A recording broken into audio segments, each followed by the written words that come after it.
You see that up there in the corner? Just a big puddle of gold on the edge there. That's really cool. God, seeing this right off the bat, I bet we might find some really nice ones. Deep in the northern wilderness, where icy winds howl through broken riverbeds and the mountains swallow every echo, lies a stretch of land many miners refuse to speak of. A place marked on maps only by a faded smear of ink and a warning passed from one generation to the next. They call it Deadbend Valley, a name that sends a quiet shiver even through the bravest men.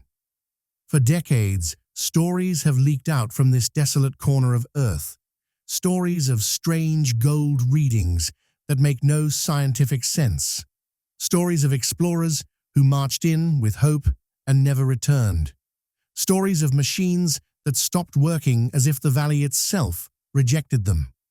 Some say it's cursed. Others believe it is hiding something extraordinary, something so valuable that the earliest prospectors erased every clue before vanishing into silence.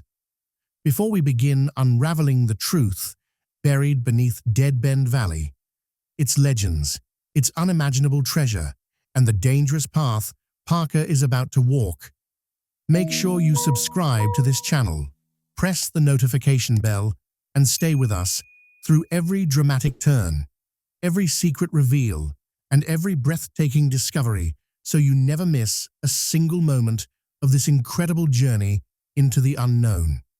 Now, our story begins. With a staggering $78 million investment, cutting-edge machines, and a crew seasoned by years of brutal mining seasons, Parker Schnabel sets his sights on a place where most miners wouldn't camp for a single night.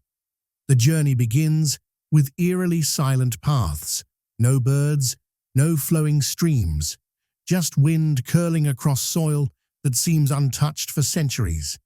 The deeper he goes, the stranger things become. Compass readings drift. Survey markers disappear overnight. Roads collapse behind him, as if the valley is trying to seal itself shut. Even the ground scans deliver impossible numbers, layers of pay dirt so concentrated they challenge everything geologists believe. Yet beneath this eerie silence, the earth feels alive, almost watching. Is Deadbend Valley the greatest gold deposit ever discovered? A hidden treasure Mother Nature tried to protect? Or is it something darker? A place meant to remain untouched, holding a truth that swallowed every miner who dared to chase it. Here, in this abandoned canyon, where the past refuses to stay buried, Parker's boldest hunt is about to begin. The story begins in the early months of Gold Rush Season 16, when Parker Schnabel, now one of the youngest and most successful miners in the industry, sits in a quiet Yukon trailer surrounded by maps that have been carried through generations. Among them lies one that doesn't belong, its edges torn, ink faded to a rusty brown, and an uneven red mark scratched deep into its center.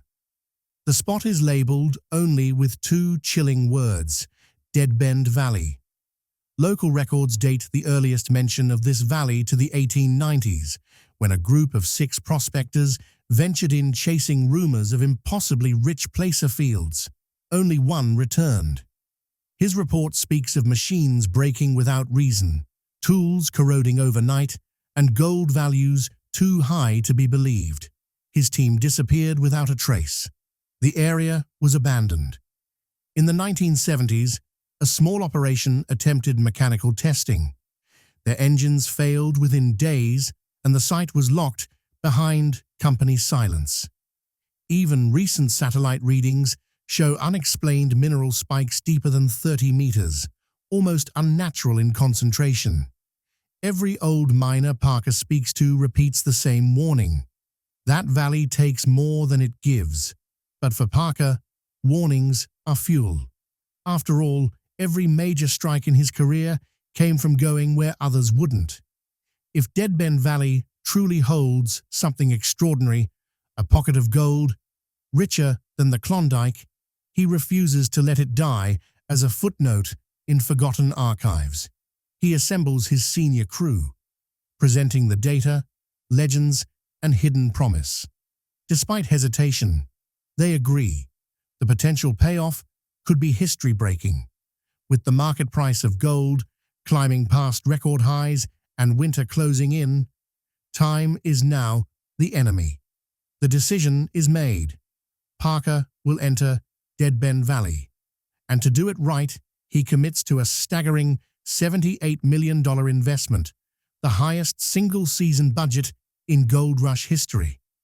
Dozens of excavators, test drill rigs, and wash plants are loaded onto transport trucks. By mid-May, engines roar as his convoy pushes through rough roads that haven't seen visitors in decades.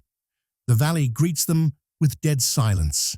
No birds, no moving streams, only the low growl of diesel machines pushing deeper every hour. Within the first week, the team runs 24-hour shifts, fighting to clear enough ground to begin drilling. The pressure is immense. Every day costs nearly $120,000 in fuel, wages, and transport. Machines begin to suffer. Hydraulic lines burst, belts snap, bearings grind down as if chewed by sand. No matter how much maintenance the mechanics perform, parts continue to fail. More than 30 breakdowns in the first 20 days threaten to derail the entire mission. Yet the crew refuses to stop. They finally reach the first test point. Core samples return with readings that make the entire room silent. Gold densities 4 times higher than the Klondike average, some layers showing concentrations of 20 to 28 grams per ton, numbers geologists call statistically impossible. The impossible data pushes Parker forward. There is no turning back. The drills go deeper, and the valley begins to change shape around them. Without pause, the crew shifts toward the next objective, expanding the test grid to confirm whether the rich layer is just a solitary pocket or the beginning of a massive underground field. That is where the second outline begins, not as a new chapter, but as the same story now accelerating into a race against time, money, and the unforgiving land beneath their feet. Once Parker confirms the first round of freakishly rich sample readings from Deadbend Valley, there's no hesitation left in him. Most miners would have walked away. The land was cursed in reputation, unpredictable in terrain, and nearly unreachable by road. But Parker understands that fortune favors the bold, and this season, boldness would cost him nearly $78 million. By early June of Gold Rush Season 16, he signs off on the largest investment of his career. Convoys of excavators, dozers, wash plants, and specialized test rigs begin crawling toward the valley. Fuel reserves alone demand more than 200,000 gallons, enough to power a small town. He hires additional mechanics, drill operators, and night shift crews, expanding his workforce to over 65 men and women, some seasoned, some new, all prepared for the hardest season of their lives. Every dollar of that $78 million whispers the same warning: failure will end everything. If the valley yielded nothing, Parker wouldn't just lose money, he'd risk his legacy and the livelihoods of everyone who trusted him. Within the first 3 weeks, the Deadbend staging camp rises. Tool stations, welding tents, fuel farms, and 24-hour rotating wash crews. Work continues day and night. Floodlights carve the valley into a battlefield of machines and mud. But the deeper the crew digs in, the sharper the valley fights back. Parts fail more often than they should. Hoses rupture. 2 excavators seize from dust intake. A key wash plant pump burns out after only 40 hours of operation, a failure rate unheard of. The crew logs 21 major mechanical breakdowns in just the first month. Mechanics remain on call around the clock, hands raw from constant repairs. Still, Parker never wavers. He knows numbers don't lie. Gold readings pushing 20 to 30 grams per ton are almost unheard of in modern surface mining. Even with breakdowns and rising fuel consumption, he keeps drilling test holes, expanding the grid deeper into the valley's heart. By mid-July, early testing reveals something astonishing. This isn't just a random high-grade pocket. It appears to be an extended ribbon of gold-rich gravel stretching hundreds of meters, possibly following an ancient buried river channel. It could be the largest continuous deposit he has ever seen. While other miners question the risk, Parker treats this land like a battlefield worth conquering. He pushes more crews into night shifts, running nearly 20 hours of washing per day, pushing production toward records never seen before. Fuel is burned, metal is chewed, nerves are frayed, but the team pushes on, because every ounce of gold pulled from the ground justifies every drop of sweat. The valley remains silent, watching.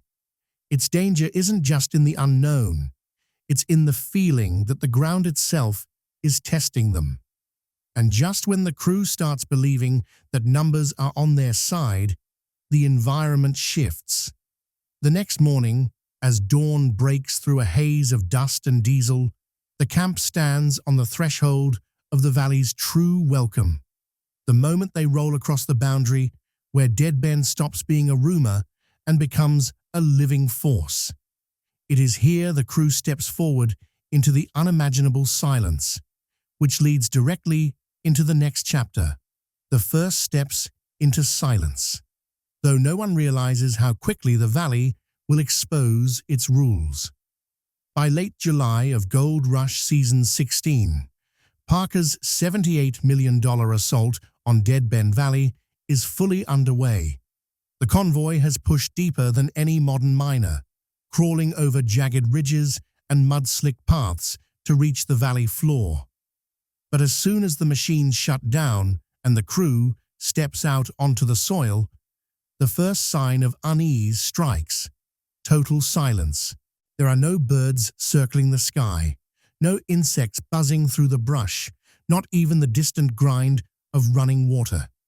Deadbend Valley is still, not peaceful, but unnaturally quiet, as though the air itself refuses to carry sound.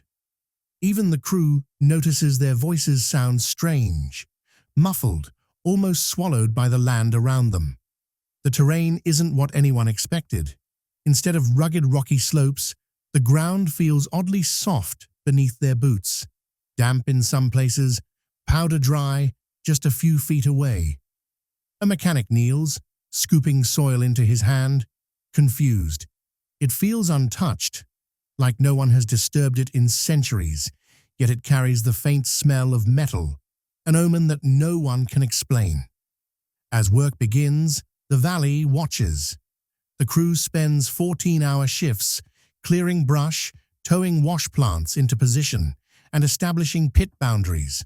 Floodlights rise, test holes are plotted, diesel engines rumble day and night. But beneath that mechanical noise, something feels wrong. Each footstep echoes too long, as if bouncing off hollow ground. Within 48 hours, the first test drilling begins. The rigs punch deep cores into the earth, returning strange material compositions. Geologists on site describe the soil layers as anomalous, never seen in the region.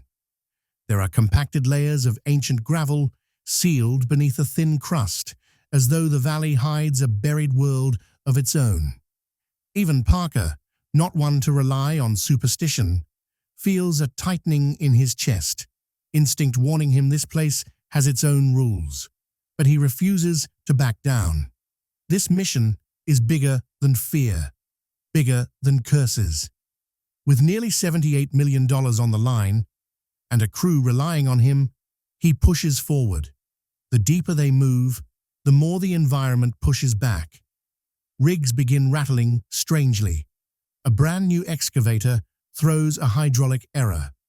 The welding trailer reports blown fuses despite stable generators.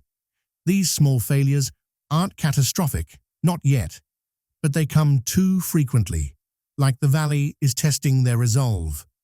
Night falls, but work continues. The team runs 24 hours, cycling through shifts as floodlights paint the valley in pale, artificial daylight. In the darkness beyond their beams, nothing moves. The silence remains, thick and heavy, like a warning. Some workers whisper that something is buried here, not just gold, but memory. Yet the first core returns change everything.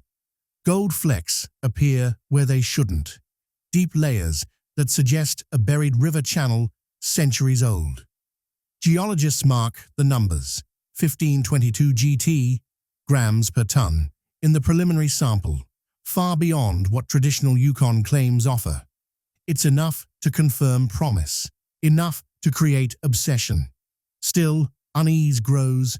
The valley is rich, but restless. Just as the team begins expanding the grid, preparing to strip overburden for full-scale mining, strange events unfold. Survey flags vanish overnight. Fresh tire tracks appear where no trucks drove. The ground itself feels like it shifts subtly after rain, though no one can prove it. Parker keeps his focus. He orders more rigs, more machinery, more manpower. Every hour costs nearly $100,000, but every sample tells them there is more gold deeper inside. His decision is clear: push forward at all costs. And with that command, the crew prepares to drill deeper, ready to tear open the earth.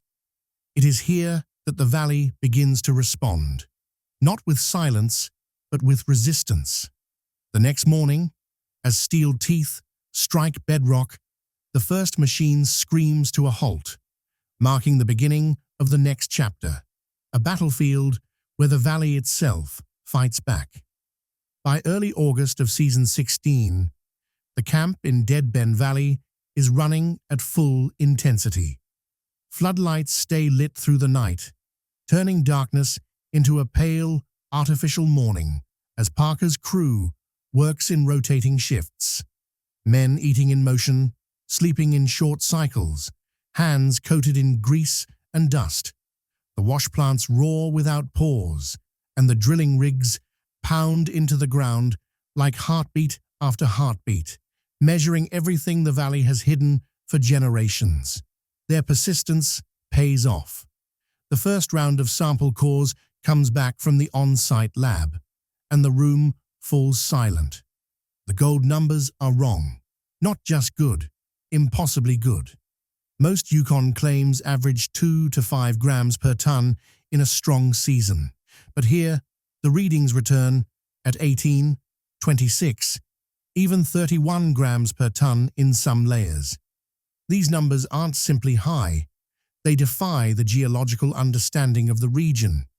Even Parker, who has dug through more dirt in more places than most miners 3 times his age, has never seen numbers like this come from surface geological understanding of the region.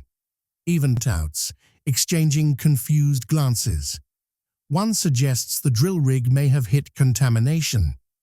Another thinks the results were misread. Maybe a lab glitch. Maybe foreign material mixing into the core tubes. Nobody is eager to believe what the numbers imply, because if they are real, Deadbend Valley could be holding one of the richest placer formations in North American history.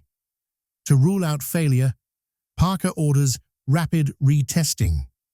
New cores are pulled from the same depth, 22 meters down, then from deeper, 26, 29, even 34 meters as the crews push harder. The day shift drillers pass out from exhaustion and are replaced by night crews who push in silence, only to have their rigs stall unexpectedly. 2 hydraulic pumps fail, and a drill mast snaps under pressure, costing nearly $65,000 to replace, a blow that forces Parker to dip further into his fuel contingency, but he refuses to slow down. The second round of samples arrives within 48 hours. The results are worse or better depending on who you ask. The gold values climb even higher.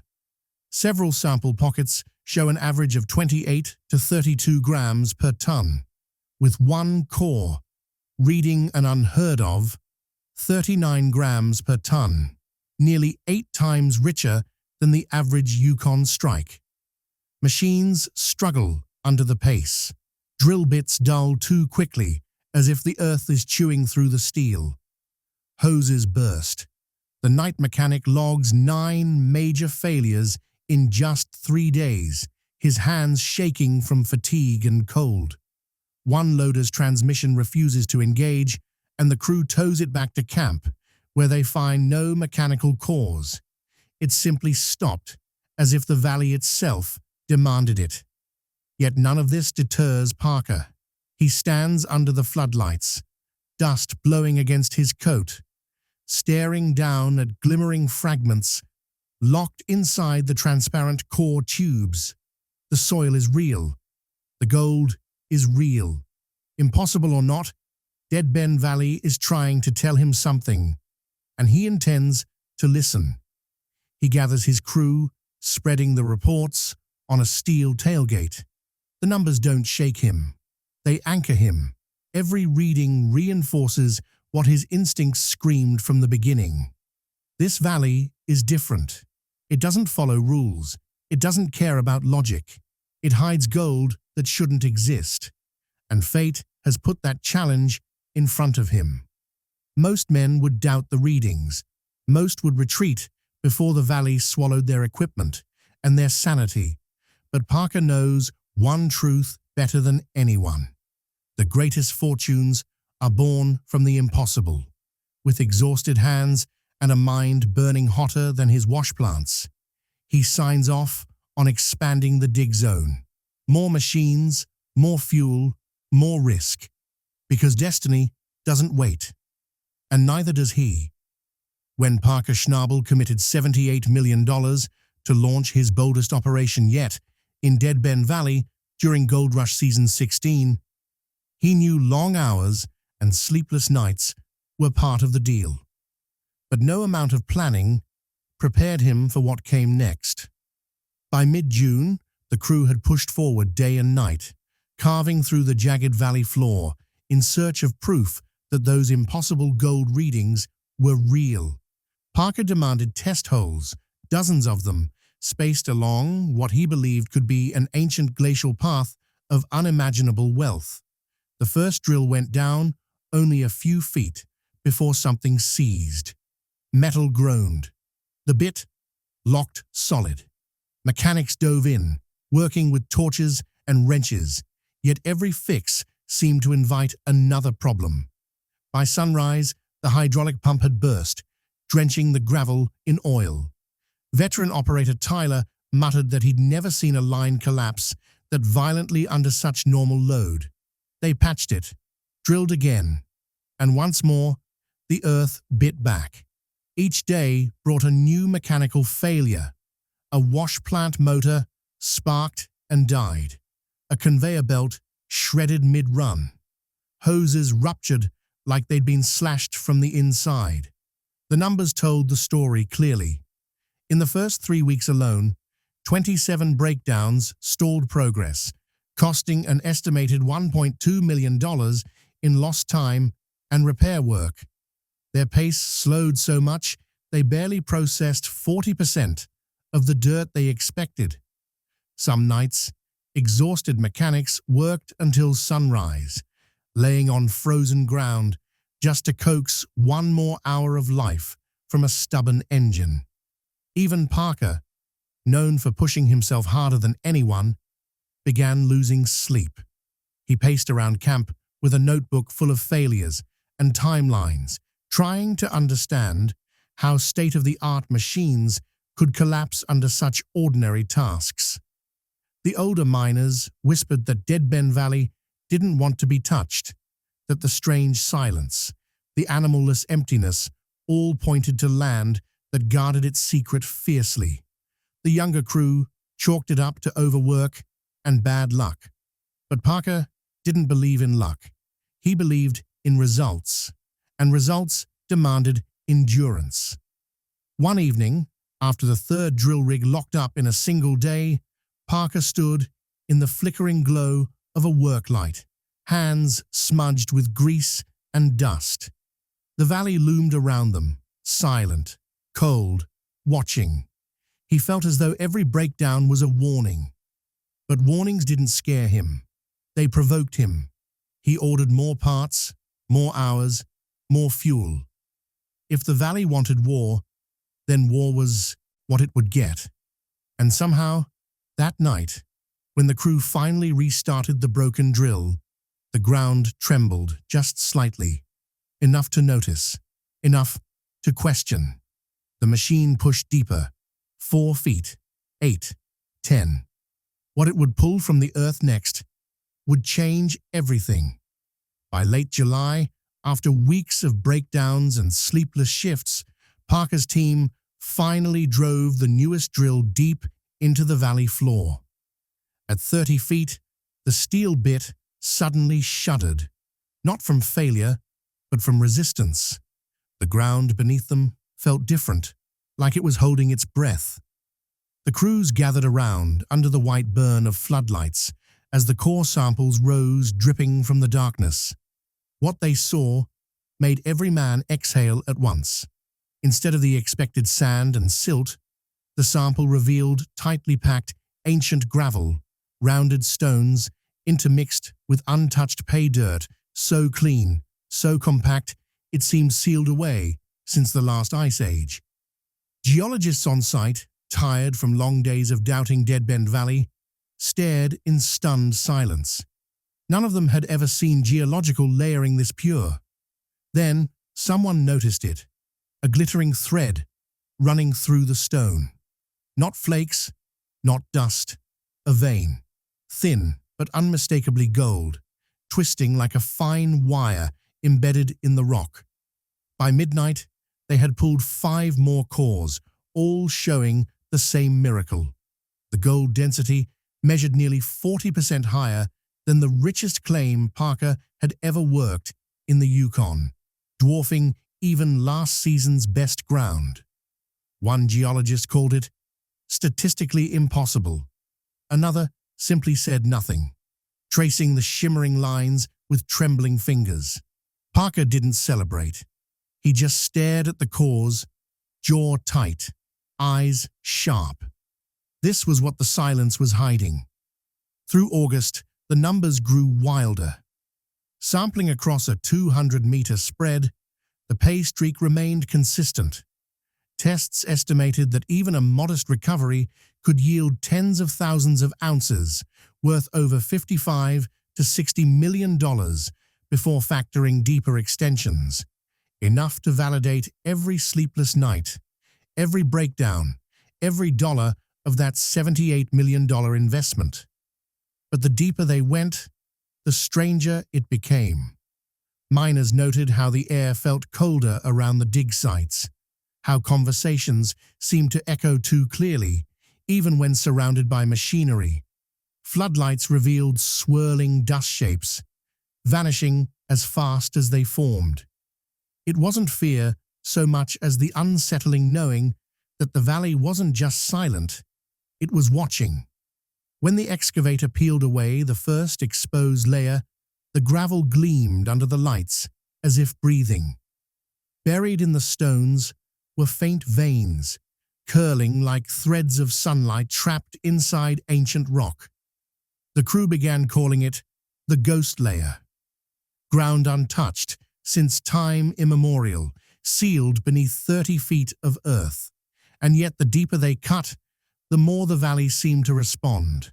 The humming of the pumps changed tone, sensors twitched, soil compacted at odd angles, resisting every bite of steel.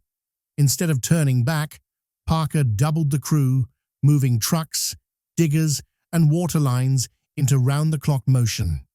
He pushed harder than ever, refusing to let the valley's quiet warnings dictate destiny. with every bucket of earth, every glint from the ghost layer, the message grew clearer. Something beneath Deadbend Valley had slept for centuries. And now, Parker Schnabel was waking it. By early September, after weeks of battling malfunctioning drills, ruptured hydraulics, and sleepless double shifts, Parker finally greenlit the first full wash of pay gravel from the ghost layer. The crew gathered around the sluice as water roared over mats in the cold night air. Nobody expected what came next. The mats overflowed. Coarse gold, thick, bright, and jagged, piled in glowing heaps beneath the floodlights. In a single cleanout, the team recovered nearly 780 ounces, worth well over $1.6 million at market value, making it one of the most profitable first runs in Parker's entire career. In less than a week, the valley had already paid for itself. Every drop of diesel, every broken part, every lost hour. Veterans who had seen big strikes before stood speechless. Some laughed, others cried. The numbers were unreal. Recovery rates measured 35% richer than Parker's record claims in the Yukon. The valley was no rumor. It was a gold river sealed beneath the earth, waiting. Celebration burned through the camp. Crews boasted about future yields. Mechanics swore the ground itself was blessing them. Some said Parker had finally dug into destiny. For the first time all season, he allowed a rare smile. The $78 million gamble had turned into a fountain. But in Deadbend Valley, nothing came without a shadow. On September 17th, only hours after the first record yield, the ground beneath the fuel depot shifted. A shallow pit opened beneath heavy machinery, swallowing a generator whole. No one was hurt, but the message was clear. The valley moved when its soil sensors recorded sudden subsurface voids like expanding lungs. 2 nights later, floodlights flickered along the western pit. Camera crews picked up silhouettes, moving between the equipment, shadows that vanished when approached. Men reported hearing gravel shift under their boots where no machines worked. Others heard rushing water underground, though there were no rivers mapped within 5 miles. By September's end, 3 sudden sinkholes appeared, each no more than 6 feet wide, but deep enough to expose raw pay below. Geologists warned the subterranean layers were unstable, possibly hollow, carved by unknown glacial forces. This wasn't normal mining terrain. It was a maze of hidden pockets, veins, and chambers. Parker doubled night patrols, demanding discipline and calm. He knew fear spread faster than diesel, but even he felt the valley's breath, a low rumble under the soles when standing still. Despite the warnings, the gold kept coming. Another wash, another river. The numbers climbed. Over 2,300 ounces, approximately $4.8 million by the end of the first full month. Enough to push machines harder, dig deeper, and chase the streak where the ghost layer shined brightest. But every bucket carried tension. Every clean-out felt like a dare. Gold was no longer the only thing rising, because the more they dug, the more the valley seemed to wake. By early October, Deadbend Valley seemed to take offense at the fortune being ripped from its ribs. The first warning came with dark skies rolling in without forecast, a storm that no radar had predicted. Winds howled down the canyon, while pressure dropped so quickly that ears popped across the camp. Rain followed like a curtain tearing open the sky. Within hours, the ground turned to sludge. Haul trucks crawled, sliding sideways. 2 D10 dozers sank past their tracks, forcing operators to abandon them. The wash plant, the heart of every gold season, trembled as water tunneled beneath its supports. Deep underground channels opened, diverting storm runoff toward camp like veins bleeding in reverse. Parker called an emergency shutdown, but the valley refused to wait. By midnight, water pressure collapsed the trench walls, creating a 15-foot sink line that split their primary haul road in half. Mechanics worked knee-deep in mud, patching hoses, pulling winch cables, and cranking engines while lightning stitched the mountaintops with raw white veins. The storm raged for 39 straight hours. No sleep, no cleanouts, just men and machines wrestling a land, determined to swallow every trace of them. When dawn came, they counted losses. 3 excavators immobilized, nearly 1.3 meters in water damage, fuel stores contaminated. The living quarters, temporary field trailers, had shifted nearly 5 feet, forcing the crew to rebuild camp not once, but twice in the same week. Despite the chaos, the gold numbers still whispered beneath the mud. Survey teams found new pay streaks revealed by the storm, faint glimmers left in freshly exposed cuts. The valley gave destruction and promise in the same breath, like a predator testing prey before delivering the kill. Parker refused to break. As his crew fought sleeplessly to drag drowned metal back from the earth, he ordered a new series of trenches, deeper, wider, fortified with doubled culverts. They rerouted water flow through emergency sumps and reinforced wash plant pilings with steel braces scavenged from broken machinery. Every layer of resistance drove Parker harder. Every setback intensified his obsession. When welders worked through the night, sparks rained across the dark like false stars. Fuel burned faster than they could truck it in. Some nights, they rationed oxygen and diesel just to keep pumps running. Over 120,000 gallons of water were redirected in a single week, a season's worth of emergency drainage compressed into days. Yet even as machines roared, the valley pushed back. Boulders shifted on their own, sliding down slopes without cause. New fractures appeared in gravel plates. Slurry pits widened. Men swore they felt the ground pulse beneath their boots, as if something vast moved below. And still, Parker dug deeper. To him, defeat meant returning home with a valley full of gold still buried beneath strangers' feet. It meant surrendering to a legend that had kept fortune hidden for generations. He would not be the next miner swallowed by fear. The mine roared louder. Steel met stone, water met fire, and human will scraped against the bones of the earth. Because to Parker, this was no longer mining. It was war. By late October, when the storm's scars finally hardened into workable ground, Parker drove his crew into the deepest cut Deadbend Valley had ever surrendered. This excavation dropped nearly 60 feet below original grade, deeper than any trench they had dug all season.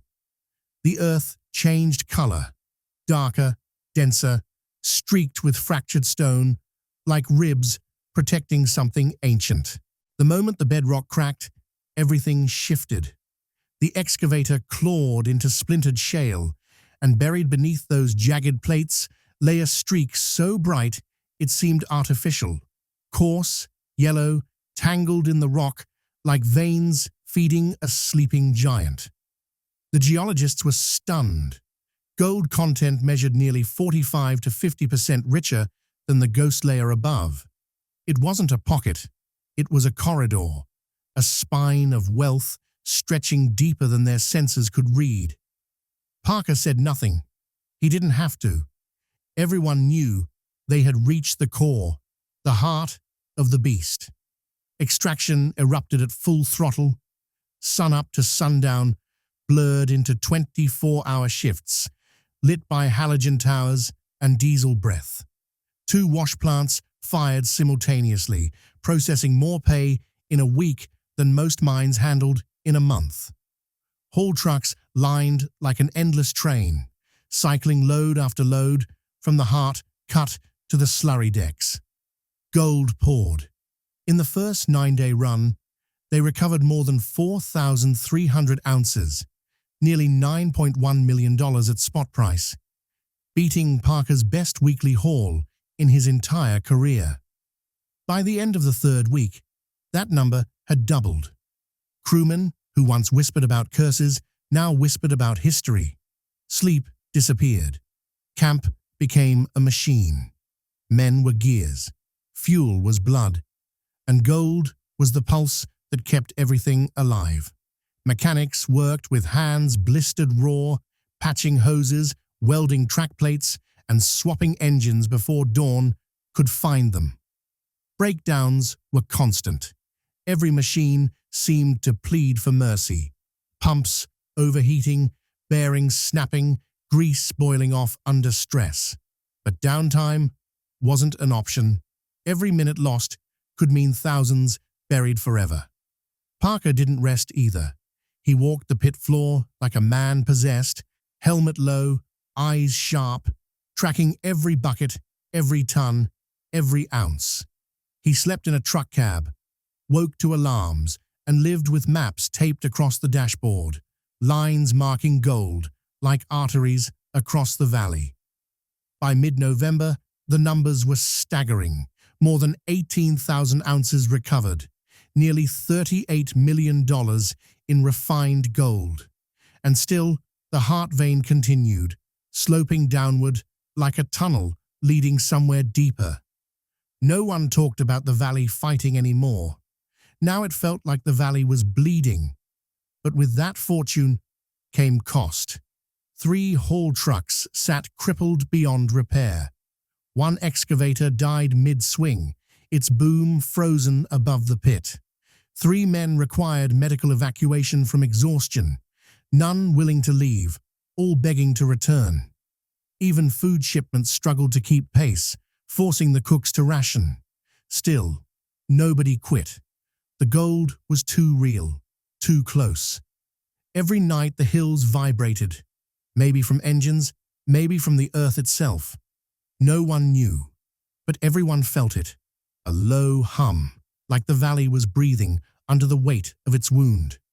And so, the crew dug harder, faster, deeper, racing not just time, but the land itself, afraid that at any moment, the heart they had pierced might finally close, sealing its secrets again beneath rock and silence.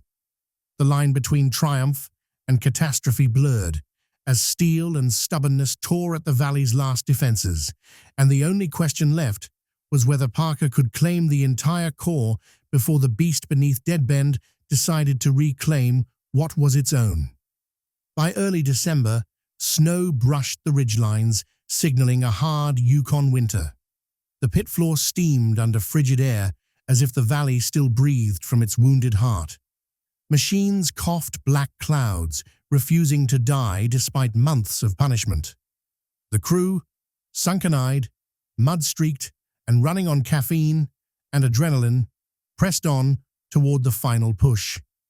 Every ounce counted now. The heart vein had begun thinning, curling into fractured pockets that forced Parker to fight for every shovelful.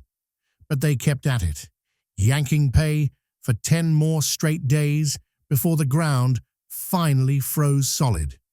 It was over. The valley had closed. They hauled the final run to the pay room for the season weigh-in, the moment every miner measures their worth. Buckets of raw gold filled the tables, stacked like sacred tribute.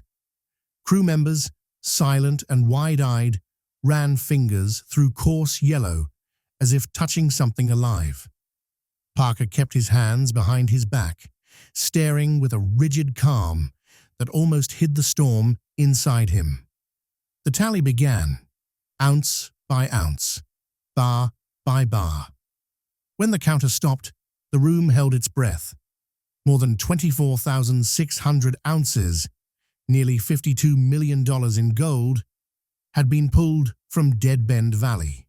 Combined with earlier tallies, the total season yield rose past 28,000 ounces, making it one of the highest-grossing seasons of Parker's career.